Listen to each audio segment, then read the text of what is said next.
The daily descent into bloody violence and chaos in Syria continues unchecked, with a car bomb bringing more death to the streets of Damascus today. 3 people were killed and dozens more wounded. The Syrian military launched new airstrikes on the suburbs of the city, whilst rebel forces responded with mortar attacks. And today, one of the few bodies that could help bring some hope to terrified residents, the United Nations, was forced to withdraw at least half of its staff from the country. All this week, this programme is charting Syria's descent into the depths of death and despair. Our chief correspondent, Alex Thomson, is live in Damascus. Alex.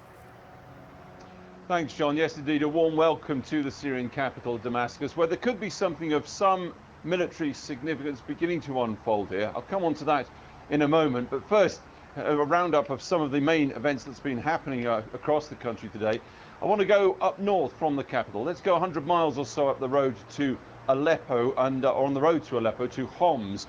This is a key city in Syria, and it's seen some important fighting really since the inception of this war. Mixed signals tonight. The rebels on the one hand saying they pushed out government forces from Joba. That's an important and strategically significant part of the city. Equally, the government saying they've now cleared, as they put it, and secured Barbarama. That's of enormous symbolism to the rebel movement here. It's one of the first places they started fighting. What, mercifully, we can't show you is more video images tonight of yet another massacre of civilians, which has happened again in the Homs area. 13 civilians, 5 women, 4 children, the bodies charred. People have been shot in the head, their throats slit. Local people said it was the notorious government Shabiha militia that did it, but we have to be really careful. There is no concrete proof either way as to who perpetrated that atrocity. Outside Syria's borders, let's go to Doha. A significant move, a diplomatic coup for the rebels today, as they took Syria's seat on the Arab League Council there. They used it immediately to demand that the NATO US Patriot missile systems, based currently on the Turkish border, be used to attack Syrian forces in Syria itself. You'll not be surprised to hear that NATO equally immediately declined that request.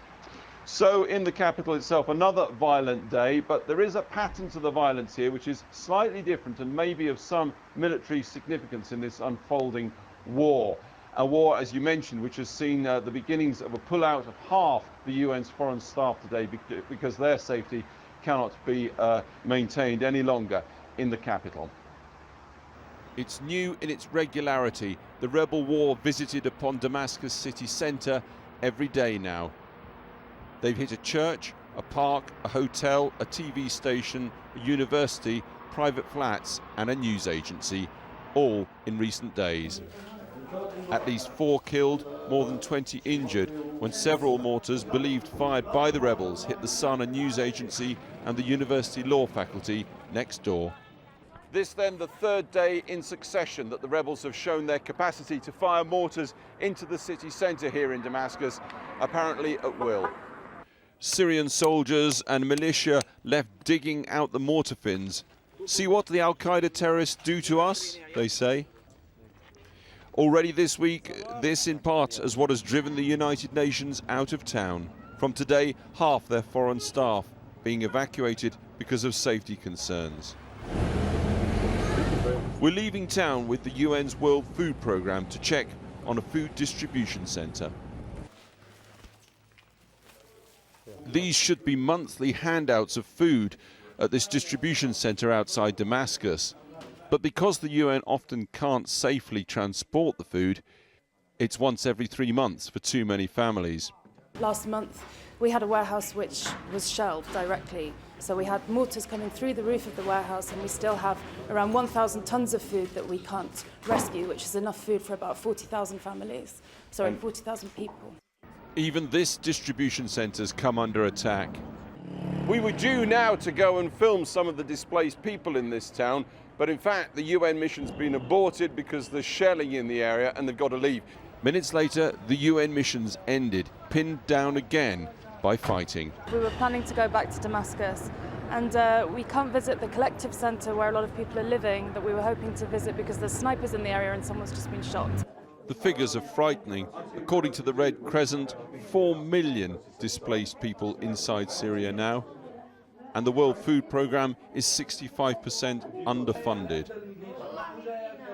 Millions need help, few get it regularly. And caught up in it all, of course, the children who've lost homes, lost relatives, and seen far too much, far too young. He misses his toys, his cousins, his neighbours, his home, everything. He is very stressed and anxious. I'm from Yelda. When the first shell came in, my little daughter started screaming uncontrollably.